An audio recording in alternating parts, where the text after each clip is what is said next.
अस्सलामु अलैकुम व रहमतुल्लाहि व बरकातुहू। अल्हम्दुलिल्लाहि रब्बिल आलमीन वस्सलातु वस्सलामु अला सय्यिदिल मुरसलीन व अला आलिहि व अस्हाबिहि अजमाइन अम्मा बाद। फ़क़द क़ालल्लाहु तबारक व तआला फ़ी कलामिहिल मजीद व फ़ुरक़ानिहिल हमीद। बिस्मिल्लाहिर रहमानिर रहीम। वक़ज़ा रब्बुका अल्ला तअबुदू इल्ला इय्याहु व बिल वालिदैनि इहसाना। तारीफ मात्र आल्लाहर, जिनि आमादेरके सर्वेर सेरा अति उत्तम उत्कृष्ट करे सृष्टि करेছেন। যতই तारीफ करी ततই कम। तबे तार शिखिए देওয়া ছোট্ট শ্লোকের দ্বারা আমরা করে থাকি জোরে সোরে মহব্বতের সুরে একবার অন্তর থেকে পড়ি আলহামদুলিল্লাহ।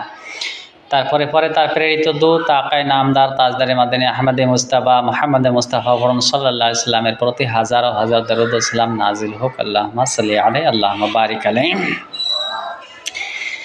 আমি এখানে আয়াত তেলাওয়াত করেছি।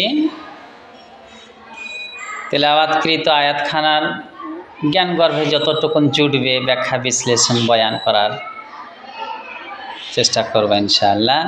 তার আগে একখানা হাদিস তেলাওয়াত করি, পড়ি, পাঠ করি। হাদিসটা পাবেন মিশকাত শরীফ। ইয়া মাশারাস শাবাব মান ইসতাতা মিনকুমুল বাত ফালিয়াতাজাওয়াজ। কিতাবুন নিকাহতে হাদিসটা পাবেন। আল্লাহ পাক রব্বুল আলামিনের রাসূল বলেন, হে যুবকের দলেরা, যাদের তোমাদের বিয়ে করার ক্ষমতা আছে, সালাহিয়াত আছে, টাকা পয়সা আছে, স্ত্রীর হক আদায় করার তোমার ভিতরে ক্ষমতা আছে, তো তুমি বিয়ে করো। বিয়ে করলে তোমার নজর নিচে থাকবে, শারমগাহ হিফাজতে থাকবে। আর তারপরে আল্লাহ পাক রব্বুল আলামিনের রাসূল বলেন, যদি বিয়ে করার ক্ষমতা না থাকে তাহলে আপনাকে রোজা রাখতে হবে। রোজা রাখতে গেলে শরীরটা হ্যাংলা জুংলা হয়ে যৌবনটা নষ্ট হয়ে যাবে। তো যাদের শক্তি আছে, সামর্থ্য আছে, তাকাত আছে বিয়ে করার, ওরা বিয়ে করলেন। বিয়ে করার পরে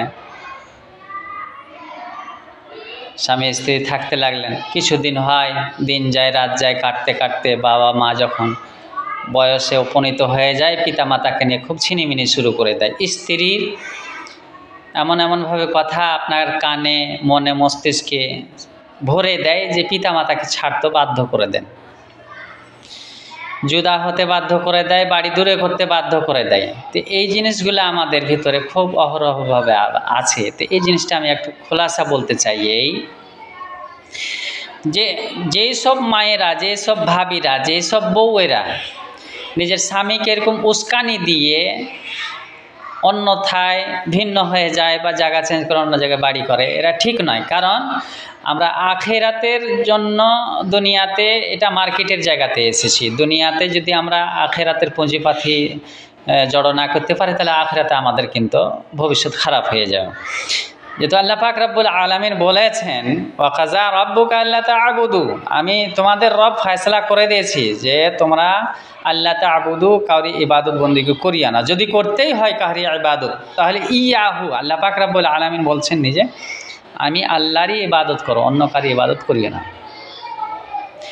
ইবাদত আমার করার পরে যদি দুনিয়াতে ভালো ব্যবহার, সৎ ব্যবহার করার যদি পাত্র থাকে, যোগ্য থাকে, সেটা হচ্ছে তোমার পিতা মাতা। ওই পিতা মাতা ইম্মা ইয়াবলুগান্না ইনদাকাল কিবারা, যখন ওরা দুজনের ভিতরে কেউ বা দুজনেই যখন বৃদ্ধাবস্থায় পৌঁছে যাবে, বৃদ্ধে উপনীত হবে, তো ফালা তাকুল্লাহুমা উফিন ওয়ালা তানহারহুমা, ওদেরকে উফ বলে শব্দ দিয়ে কষ্ট দেওয়া যাবে না, ঝিড়কি দিয়ে কথা বলা যাবে না।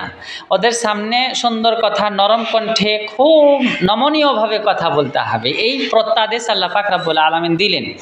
কিন্তু আমরা এর উল্টাটা করছি। পিতামাতা যদি একটু শিক্ষণীয় কোনো কথা বলে বা হক কোনো কথা বলে, তা মা খারাপ, বাবা খারাপ। স্বামীর কানে কথাটা তুলে দিয়ে এমনভাবে স্বামীর বাবা মার কাছ থেকে দূরে সরিয়ে দেয় যে ওই মা বাবাকে দেখা আর সম্ভব হচ্ছে না। অথচ আমরা জানি, হাদিসে আছে, পিতা মাতার কদমের নিচে জান্নাত। পিতা মাতা যদি রাজি থাকে তাহলে আল্লাহ রাজি, আল্লাহ রাজি হলে তবে জান্নাত। আর প্রত্যেকটা মায়ের এটা উচিত হবে যে মা বা ভাবি, তুমি কি ভেবে দেখেছো এই ক্ষণকালের জিন্দেগিতে স্বামীর সাথে এরকম কুমন্ত্রণা দিয়ে স্বামীকে মায়ের বাবার কাছ থেকে দূরে করে দিলা, তার মানে কি জান্নাত থেকে তোমার পথটা, তোমার জান্নাতের রাস্তাটা দূরে হয়ে গেল। মানে তোমার স্বামীর খিদমত করাতে তোমার জান্নাত রয়েছে, আর তোমার স্বামীর পিতামাতার খিদমত করাতে জান্নাত রয়েছে। অতএব এবার তুমি তো পথটা দূরে করে দিলা, তোমার জায়গাটা, জান্নাতে যাওয়ার জায়গাটা, জান্নাতে ঢোকার রাস্তাটা তুমি বহু দূরে করে দিলা।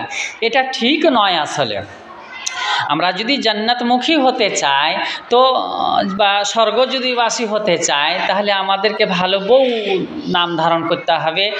ওই শ্বশুর শাশুড়ির সাথে ভালো ব্যবহার, ভালো আচরণ, সৎ ব্যবহার দেখিয়ে মা বাবার খিদমত করার স্বামীকেও কথা বলতে হবে, নিজেও ওই শ্বশুর শাশুড়ির খিদমত করে দুনিয়া থেকে যেন আমরা যেতে পারি। এই ধ্যান ধারণা আমরা নিয়ে দুনিয়াতে বেঁচে থেকে আখেরাতের জন্য এই পুঁজি পাখি জোগাড় করে যেন আমরা জান্নাতে বাসী হতে পারি, এই কথাটা বলার জন্য আজকের ভিডিওটা করলাম। বলার ভিতরে ভাষাগত কোনো ত্রুটি হলে ভুল ভাল মাফ করবেন। আসসালামু আলাইকুম ওয়া রাহমাতুল্লাহি ওয়া বারাকাতুহু।